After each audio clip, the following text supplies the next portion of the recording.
This could be good for me. Lately I was feeling like I need a purpose, but when you talk to me,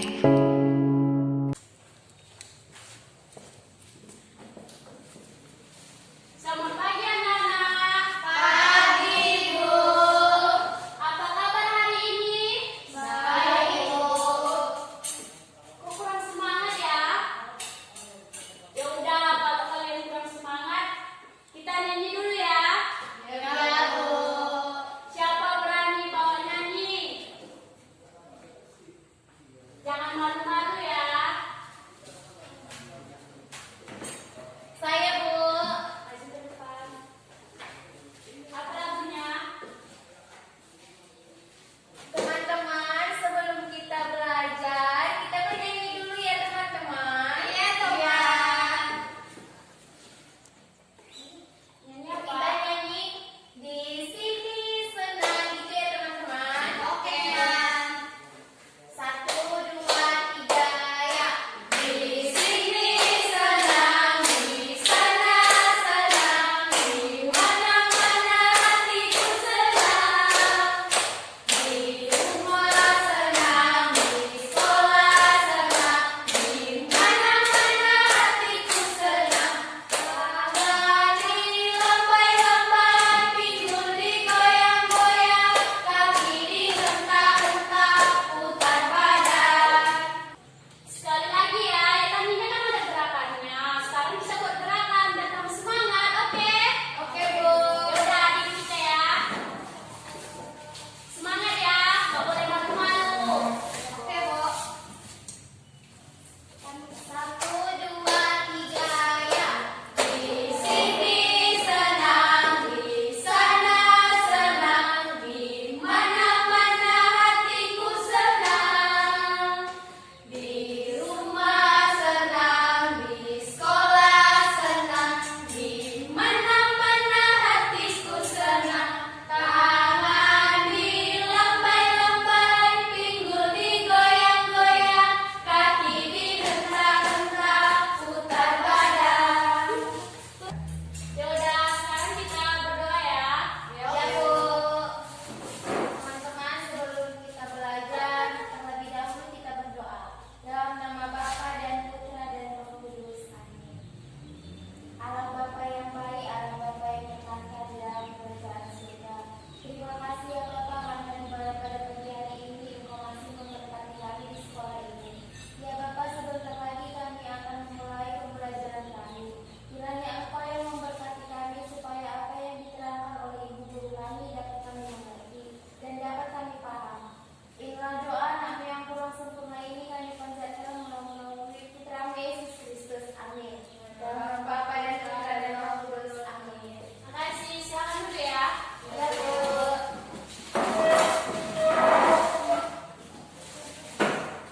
Pelajaran kita, siapa sih sekretarisnya? Saya Bu. Ibu. Ibu absen dulu ya. Ya Bu. Emelda Winona Berpurba, Saya Bu. Eria, Saya Bu. Olin, Saya Bu. Maura Gusteku, Saya Bu. Yeli Munte. Saya Bu. Oke. Yana. Makasih Bu. Oke, sebelum itu, Ibu memperkenalkan diri dulu ya. Ya Bu. Perkenalkan, nama Ibu Sevita Monika Katarina. Ibu berasal dari Tanjung Batu. Dari perkenalan ini ada yang ingin bertanya? Tidak Bu. Tidak ya. Yaudah, sekarang kita akan memulai pembelajaran kita. Ibu akan memberitahukan apa tujuan pembelajaran hari ini.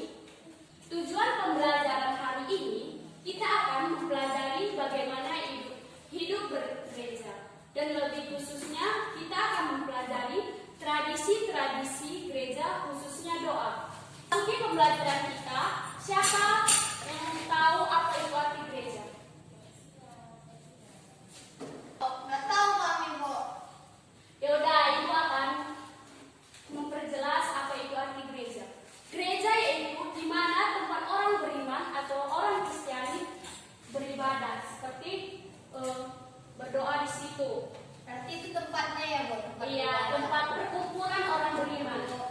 Nah, dari pengertian gereja Katolik yang Ibu katakan tadi, kita harus mengetahui apa saja ciri-ciri gereja Katolik. Siapa di antara kalian yang tahu apa saja ciri-ciri gereja Katolik? Saya, Bu. Silakan. Ciri gereja Katolik yaitu satu atau universal, Bu. Ya, bagus. Siapa lagi yang mengetahuinya? Kudus, Bu. Oke, makasih. Siapa lagi? Saya, Bu. Silakan. Katolik, Bu. Oke, siapa lagi? Saya, Bu. Apa nama? Apostolik, Bu. Oke. Apa yang kalian bilang ciri-ciri tersebut itu sangatlah benar. Sekarang Ibu akan memperjelas apa ciri-ciri tersebut. Yaitu pertama universal. Universal yaitu artinya umum. Jadi gereja Katolik itu umum, bersifat umum dia. Jadi siapapun bisa datang ke gereja Katolik itu. Ya, Bu. Yang kedua itu kudus, artinya kita dipanggil kepada kekudusan oleh Tuhan. Yang ketiga Katolik, sama seperti yang universal itu tadi. Universal itu kan artinya kudus. Universal itu artinya umum. Jadi Katolik itu bersifat umum. Yang keempat apostolik, artinya kesadaran kita bahwa gereja dibangun di atas dasar rasul dan para nabi. Setelah kita mengetahui ciri-ciri itu, sekarang kita masuk ke topik pembelajaran kita. Topik pembelajaran kita yaitu terbagi dari 5 topik. Yaitu pertama, ungkapan syukur tokoh-tokoh perjanjian lama. Yang kedua, doa syukur gereja. Yang ketiga, doa pribadi. Yang keempat, doa bersama. Yang kelima, doa spontan. Nah, sekarang kita akan mempelajari satu persatu dari poin tersebut. Yaitu poin pertama tadi, siapa yang mengetahui, masih mengingat? Saya, Bu. Poin yang pertama. Ungkapan syukur tokoh-tokoh gereja di dalam perjanjian lama, Bu. Oke, betul. Sekarang Ibu akan memperjelas apa itu ungkapan syukur tokoh-tokoh di dalam gereja perjanjian lama. Yaitu ungkapan syukur bangsa Israel yang tidak terlepas dari Musa, di mana ia memimpin mereka keluar dari Mesir. Yang kedua, demikian juga ungkapan syukur Daud yang mewarnai seluruh mazmur ciptaannya. Di dalam nyanyian itu, Daud mengakui kesetiaannya kepada Allah. Nah, di dalam perjanjian kitab Ulangan 32 ayat 1 sampai 14 ada nyanyian Musa. Di situ ada cerita bagaimana kehidupan Musa di situ. Siapa yang dari antara kalian ingin membacakan kitab tersebut? Saya, Bu. Oke. Sebelum kita membaca kitab itu, supaya kalian pun mengingat dan mengerti apa maksud dari nyanyian Musa itu, lebih baik kita bernyanyi dulu. Siapa ingin membawa nyanyian? Iya, Bu. Kitab suci aja. Saya, Bu. Oke. Kita harus semangat ya. Ini kan kita mendengar isi firman Tuhan. Jadi kita harus bersemangat. Oke? Iya, Bu. 1, 2, 3, ya.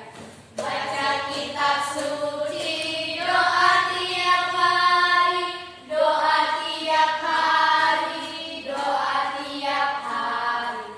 Baca kitab suci, doa tiap hari. Kalau mau tumbuh, kalau mau tumbuh, kalau mau tumbuh, glory haleluya. Baca kitab suci, doa tiap hari. Kalau mau tumbuh. Oke. Bacaan kitab kita yaitu Ulangan 32 ayat 1 sampai 14. Ulangan 32 ayat 1 sampai 14. Nyanyian Musa. Pasanglah telingamu, hai langit, aku mau berbicara, dan baiklah bumi, mendengarkan ucapan mulutku.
padang gurun, di tengah-tengah ketandusan dan di auman padang belantara. Dikelilinginya dia dan diawasinya, dijaganya sebagai biji matanya.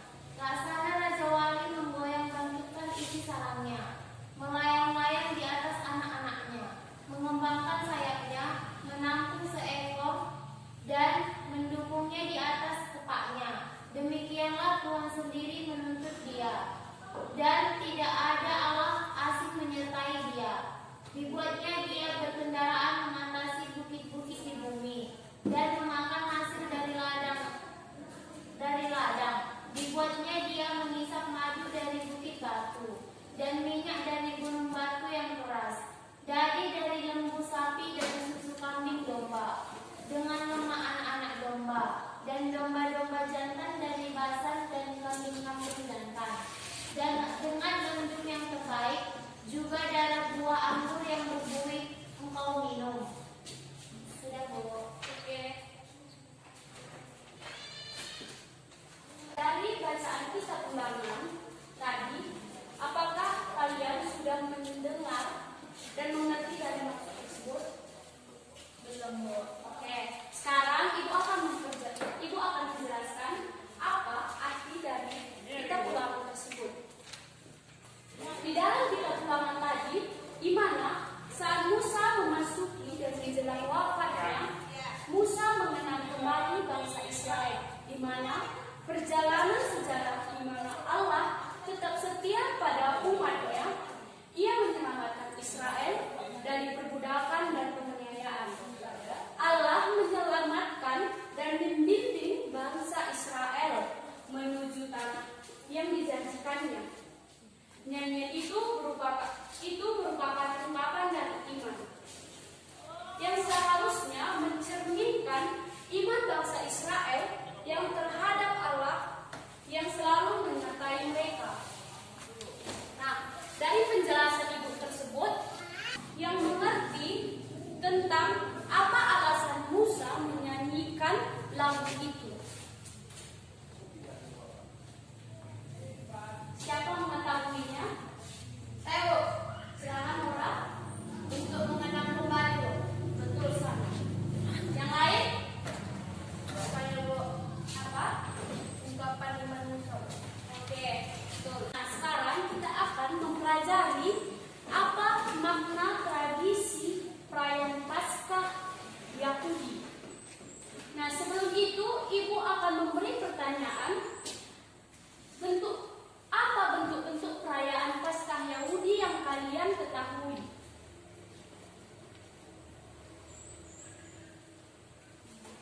Saya, Bu. Silakan.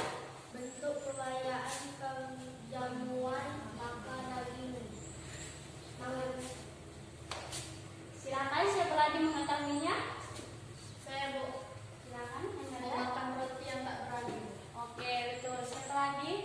Saya, Bu. Silakan, jadi. Memakan sayur pahit dengan cara makan yang berbumbu. Oke, apa yang kalian bilang itu sangatlah betul. Di mana perayaan Yahudi merupakan perayaan suku bangsa Israel. Mereka bersyukur atas pertolongan Allah yang membebaskan mereka dari perbudakan. Peristiwa perbudakan tersebut dirayakan setiap tahun sebagai perayaan syukur seluruh bangsa. Dalam bentuk perjamuan, makan Paskah terdiri dari perjamuan makan daging domba yang telah dipersiapkan menurut peraturan Tuhan. Nah, daging tersebut dimakan bersama roti yang tidak beragi dan sayur pahit. Nah, setelah itu kita masuk ke dalam pertanyaan. Nah, Ibu ada satu pertanyaan. Kalian sudah mengetahui apa makna dari perayaan Paskah tersebut. Sekarang Ibu mempertanyakan apa saja maksud dari perayaan tersebut. Siapa bisa menjawabnya?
sebagai ungkapan syukur atas kedatangannya, Hari Raya Natal juga mengarahkan kita kepada kedatangan Kristus yang kedua kalinya. Nah, yang kedua itu hari Epifani. Di dalam hari Epifani kita merayakan hari Minggu kedua setelah Natal. Hari raya ini memperingati penampakan Tuhan kepada 3 raja di timur. Nah, yang ketiga yaitu Minggu Palma. Minggu Palma kita rayakan pada hari Minggu yang mengawali pekan suci. Hari Minggu Palma kita rayakan untuk memperingati Yesus yang memasuki kota Yerusalem sebagai Raja Damai, yang dengan sengsara dan wafatnya menyelamatkan manusia. Yang keempat yaitu Kamis Putih.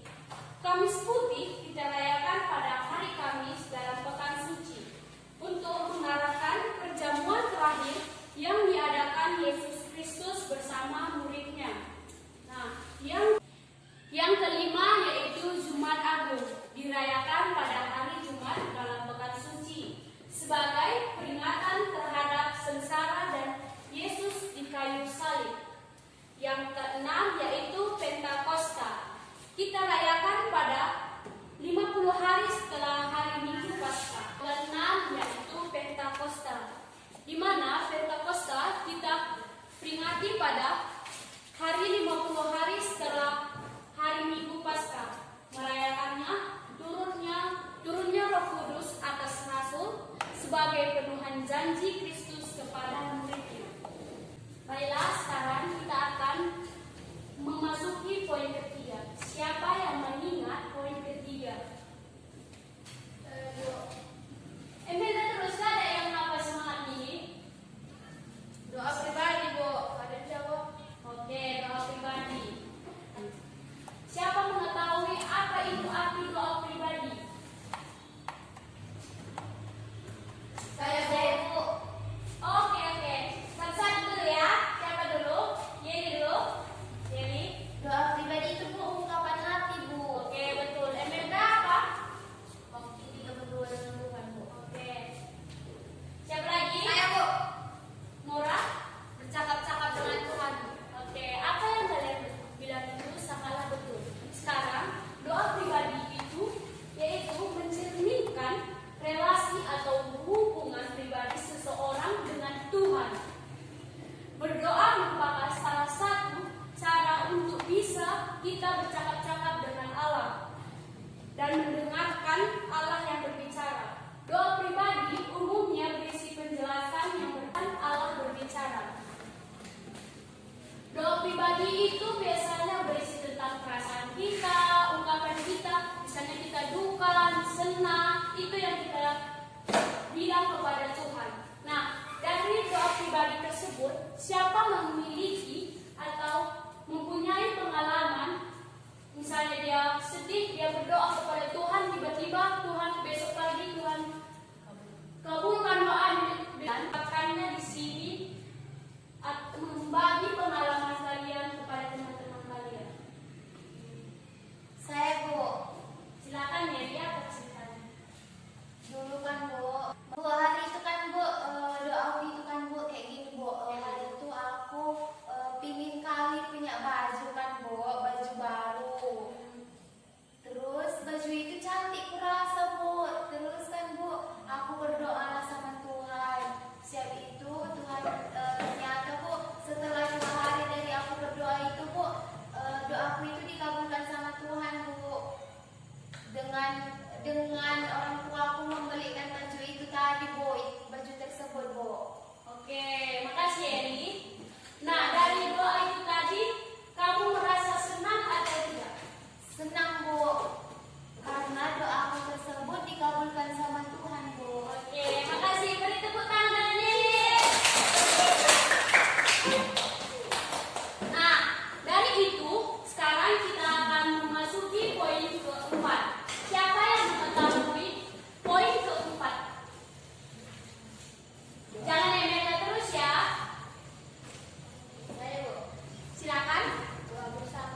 kita meminta kepada Tuhan dengan bersama, yaitu dengan kebutuhan bersama. Baiklah anak-anak, kita akan lanjutkan materi kita yang kelima, yaitu doa spontan. Doa spontan yang terdiri dari 3 bagian, yaitu yang pertama yaitu pembuka. Pembuka itu terdiri dari ucapan syukur. Ucapan kita, misalnya kita berdoa, terima kasih Tuhan atas berkat dan karunia-Mu hari ini kami dapat berkumpul di sini lagi. Yang kedua yaitu isi, yang ketiga penutup.